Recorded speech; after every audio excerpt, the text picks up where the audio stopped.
देखिए श्रीमद् देवी भागवत में एक कथा आती है। उसमें एक ब्राह्मण की कथा है जिसकी पत्नी का नाम था धुंधली। जो ब्राह्मण था वो तो बड़ा ही मतलब तपस्वी टाइप का था, लेकिन संतान नहीं हुई। उन्होंने सोचा कि अब तो मैं बूढ़ा हो रहा हूँ और बिना संतान के क्या जीवन है, किसके लिए मैं ये सब कर रहा हूँ, अब तो आत्मदाह कर लेना चाहिए। और वो शरीर त्यागने की इच्छा में जंगल में जाता है। वहाँ एक संत से दर्शन होते हैं। संत ने कहा कि अरे मूर्ख, ये क्या करने जा रहा है? तो बोला ज्ञान मत दो, दे सकते हो तो पुत्र दो अपने आशीर्वाद से। और संत ने बड़ा समझाया, अरे नहीं ये तो कर्मों के योग हैं, भोग है। बोले नहीं, आप संत हो, आप मेरा कष्ट काट सकते हो तो काटो, नहीं तो मैं तो यही प्राण दूंगा। तो संत ने उसे एक फल दिया। बोले जा और अपनी पत्नी को खिला देना, तेरे को पुत्री होगा। ठीक है, वो आया, उन्होंने ब्राह्मणी को वो फल दिया। अब ब्राह्मणी क्या है, थोड़ा सा मतलब वो इतनी तपस्वी और वैसी प्रवृत्ति की नहीं थी, वो थोड़ा मूर्ख स्त्री थी। उसको लगा ये फल खाऊंगी तो मेरा कल को यौवन, मेरा सौंदर्य ना बर्बाद हो जाए। ये मूर्ख ब्राह्मण, इसकी तो एज हो चली। तो उसने अपनी बहन को बुलाया। बोले देखो, मैं तो ये फल खाना नहीं चाहती, इससे संतान पैदा होगी और मेरा जो शरीर है, सौष्ठव है, वो खराब हो जाएगा। तो बहन ने कहा कोई बात नहीं, मेरे को पुत्र होने वाला है या पुत्री होने वाली है, जो भी बच्चा होगा मैं वो तुझे दे दूंगी। तू केवल एक नाटक कर, तेरे को भी गर्भ में शिशु है और तूने ये फल खा लिया। बोले ठीक है। वो फल उन दोनों ने गाय को खिला दिया जो उनके आंगन में बंधी हुई थी। तो अंततः जो धुंधली की जो बहन थी, उनको पुत्र हुआ। वो धुंधली ने चुपचाप अपना पुत्र बना के दिखाया जी।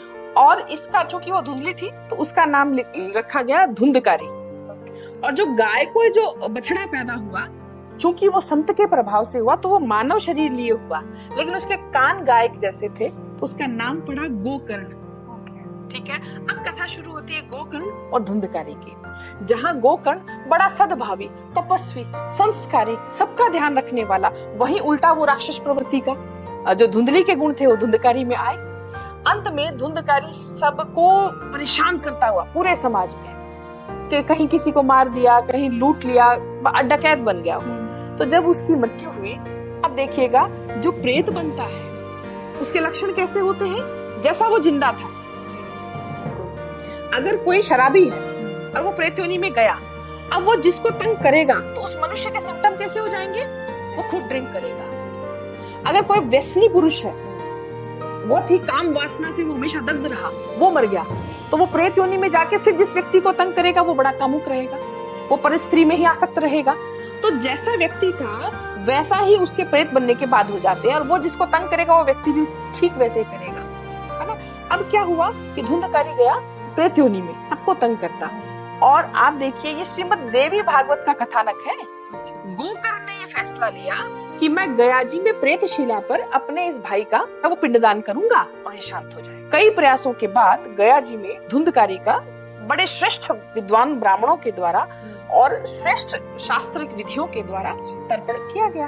लेकिन आप जानती है क्या हुआ, धुंधकारी नहीं गया, ऑल्दो वो और प्रेत योनि से उग्र हो गया। तो हमारे शास्त्र में भी कई एग्जाम्पल आते हैं कि जो प्रेत योनि वाले होते हैं ना, ये बड़े ढीठ होते हैं, नकटे होते हैं, ये नहीं जाते कई बार वैदिक विधानों से, इसलिए आगम विधान की आवश्यकता पड़ती है। इसलिए मैं चाहती हूँ कि मेरे व्यूवर्स तक, लोगों तक ये ज्ञान पहुँचे कि वो ज्ञान जो हमारा सनातन का ज्ञान था, आगम ज्ञान, वो आगम ज्ञान में क्या शक्ति नहीं है। ये प्रेत आगम तंत्र से जाते हैं, इनका जो पिंडदान का विधान है वो आगम विधि से करना पड़ता है।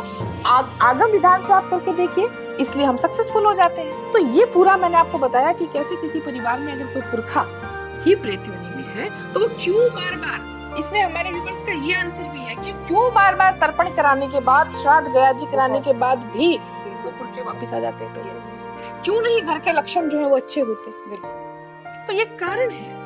अगर कोई प्रेत योनि के लोग नहीं जाते हैं भाई, उनका फिर आप आगम विधान से करो, 100% उनका मोक्ष होगा।